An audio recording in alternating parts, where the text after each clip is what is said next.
Mañana tuvimos novedades respecto a la cotización del dólar, el vinculado al ahorro y a las compras en el exterior. La medida de alguna manera fue tomada para desalentar la compra de la divisa estadounidense, pero muchos salieron a criticar la medida, otros salieron a justificar la decisión impulsada por el titular del Banco Central de la República Argentina, Miguel Pese. El punto para debatir es si había otra alternativa y si era el mejor momento, el momento más adecuado.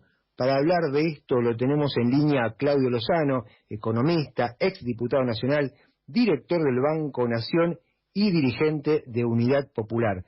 Buen día, Claudio. Mario Esman, Javier Rodríguez Petersen y Sebastián de Toma, te saludamos. ¿Qué tal? Buen día, ¿cómo les va a los tres? Claudio, como recién estaba el planteo, ¿era la medida adecuada y el mejor momento? Creo que tiene como virtud intentar evitar lo que podría ser un mal mayor, que por otra parte hay algunos que lo recomiendan, y eso es lo más preocupante, que es permitir una flotación libre del tipo de cambio, que terminaría en una brusca devaluación, complicando aún más los ya deteriorados ingresos de buena parte de la población argentina. Me parece sí que son medidas que por cierto merecen algunos ajustes, y también es cierto que uno podría pensar que se han demorado mucho. Digo esto porque las reservas que le quedan al Banco Central para que todo esto de alguna manera pueda ordenarse son muy pocas, ¿no? Estamos hablando de poco más de 7.000 millones de dólares de reservas netas, de las cuales la mitad prácticamente es oro. Hay unos 1.200, 1.300 millones de dólares que son derechos especiales de giro, por lo cual los dólares líquidos son muy pocos, estamos hablando de unos 3.000 millones de dólares. Obviamente el oro y los derechos especiales de giro se pueden cambiar, pero lo que quiero decir es que el margen no es grande. Lo que sí me parece preocupante es que hay una presentación que después incide en las medidas que se toman, en donde el foco se pone en los 200 dólares por mes, que de alguna manera tienen que ver con el dólar ahorro, y la verdad que cuando uno mira lo que ha venido ocurriendo, ese no es el problema. Primero hay que dejar en claro que acá Argentina tiene dólares. En todo caso, el que no tiene dólares es el Banco Central, y la discusión es por qué. Y cuando uno dice Argentina tiene dólares, ya tuvimos dólares en el 2019. Argentina tuvo un saldo comercial positivo de 15.900 millones de dólares. Y vamos a tener un saldo comercial este año de arriba de los 17.000 millones de dólares.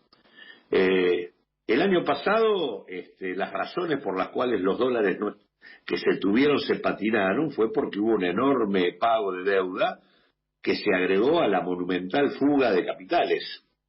Ahora, el año que estamos transitando, cuando uno mira los primeros 7 meses, enero-julio, la verdad es que allí lo que uno se encuentra es que la salida por vía de lo que se denomina atesoramiento, fuga y demás, de enero a julio incluido, es de 1.800 millones de dólares. Y la verdad que lo que sí uno se encuentra es que hay una salida de 9.000 millones de dólares por deuda, pagos de deuda pública, salieron por deuda pública en el marco de la decisión gubernamental de mostrar una actitud amigable en la negociación y por lo tanto pagar mientras se negociaba. Salieron 3.000 millones de dólares, pero salieron 6.000 millones de dólares de deuda, dominantemente deuda privada. Cancelación de capital y pago de intereses. Deuda privada que debió haber sido revisada rigurosamente por el Banco Central, en muchos casos vinculados a empresas que tenían dólares propios para poder afrontar ese endeudamiento, y al mismo tiempo que también tenían condiciones para reestructurar la deuda. Ese punto que no fue tomado en cuenta y que se permitió una salida masiva de dólares por este concepto, me parece que es un punto serio. Y hay otro tema más que también es importante, que es que cuando uno mira enero a julio, el ingreso de dólares por exportaciones de 32.000 millones, 32.200 millones de dólares, Pero cuando uno mira el balance cambiario, no entraron los 32.200, entraron 29.000 millones de dólares. Es decir, hay 3.200 millones de dólares que no han ingresado todavía. Por lo tanto, entre lo que son los pagos por deuda pública y privada y los dólares de exportación que no entraron, hay 12.000, casi 12.500 millones de dólares que se fueron por estos conceptos.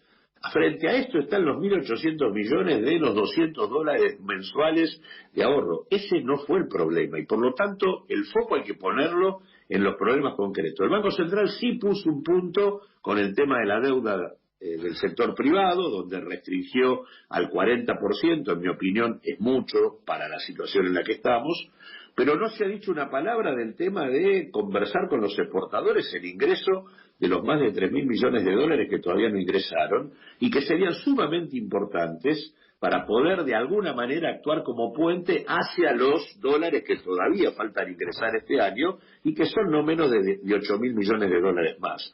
Así que me parece que habría que ser mucho más firme con el tema de la cancelación de deuda privada y habría que ser mucho más firme en la relación con los exportadores para que incorporen los dólares que aún no ingresaron. Me parece que Sí. el tema de colocar el dólar ahorro como el centro de la cuestión no hace más que ocultar quiénes son los actores principales de la salida de divisas del país de este año. En base a todo esto que estaban charlando con Javier y pensando que en un momento, esta semana que pasó, Carlos Melconian dijo, bueno, esta es una serie de medidas, esta es la primera medida de muchas. Te quería preguntar qué le queda al Banco Central de acá en adelante para poder asegurar los dólares, los dólares que le quedan y de acá en adelante, porque algunos estudios hablaban de que si seguía como veníamos, teníamos hasta diciembre, hasta enero, hasta febrero, bueno, no se ponen de acuerdo, pero ¿qué le queda al central de acá en adelante? O sea, ¿qué poder de fuego le queda para controlar la situación?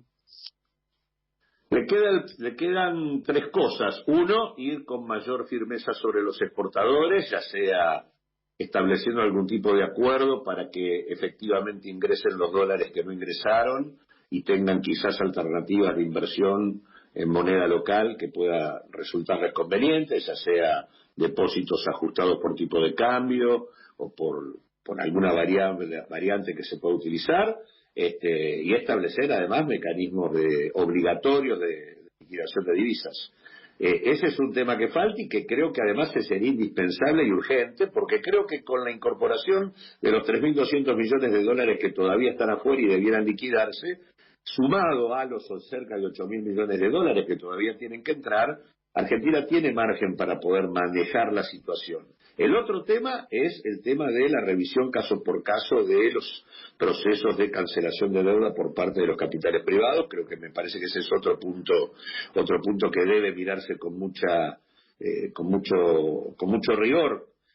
Por las características que tiene la Argentina, si uno no gobierna el tipo de cambio, no gobierna la economía, y por lo tanto en este sentido el control riguroso sobre los actores que están interviniendo en ese mercado, que no son, como se llegó hasta el punto de decir que había que controlar a aquellos que cobraban el IFE por lo que hacían la diferencia de ir a comprar dólares para venderlos en el blue y hacer una diferencia de dinero. La verdad es que es no decir las cosas como son. Acá hay tres temas. La decisión de haber negociado pagando deuda, esa es una decisión que nos consumió 3.000 millones de dólares. La decisión de permitir cancelación anticipada de deuda a los deudores privados en magnitudes que no correspondían, y el tema de no obligar a que los exportadores liquiden en tiempo y forma. Esas son las razones por las cuales nosotros tuvimos en 7 meses un saldo comercial de 9.000 millones de dólares y una salida de casi 15.000. A esto que estás diciendo, Claudio, hace pocos días, para el Día de la Industria, Miguel Acevedo, titular de la UIA, planteó que $1.80 era un dólar caro. Digamos que, dando referencia que el precio estaba bien. Los exportadores, por lo que parece, están en la puja, que no están liquidando porque están esperando generar una devaluación. Y vos hablás de que el Estado tiene que tomar un protagonismo para que liquiden. ¿De qué manera? Bueno, por eso digo, acá hay mecanismos compulsivos o de imposición y hay mecanismos de acuerdo. Dentro del mecanismo de acuerdo es que traigan los dólares y tengan la posibilidad de tener opciones de inversión financiera, por ejemplo, que se ajusten por el valor del tipo de cambio. En ese marco, ellos tendrían los pesos acá adentro, pero, o sea, cambiarían los dólares, invertirían en pesos, pero no perderían respecto a la evolución cambiaria. Ese es un mecanismo. Después hay mecanismos más de mayor imposición, establecer tiempos, penalidades, ver otras formas, pero los recursos pueden ser varios, del mismo modo que en el tema del endeudamiento de las empresas privadas, yo utilizaría la revisión caso por caso respecto a qué tipo de aporte tiene que hacer el Estado en este sentido.